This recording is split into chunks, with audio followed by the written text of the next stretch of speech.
tatanungin nyo, the way they have performed, members of Congress, dismally performed, hindi sila karapat dapat na magkaroon pa ng isang kongreso na binabayaran ng taong bayan ng bilyon-bilyon plus yung nakaw pa. Talagang dapat na i-abolish na yung kongreso. Let's kung sino yung Senate President. Pag ang Senate President ay kaalyado ng presidente, palaging walang mangyayari dyan. Kailangan kasi yung the way it was placed there, maging check at maging balanse yung tatlong sangay.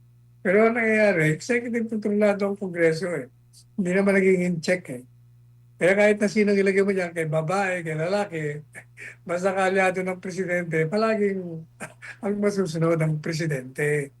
Yan ang kalakaran yan. Kaya puro kalokohan na yan.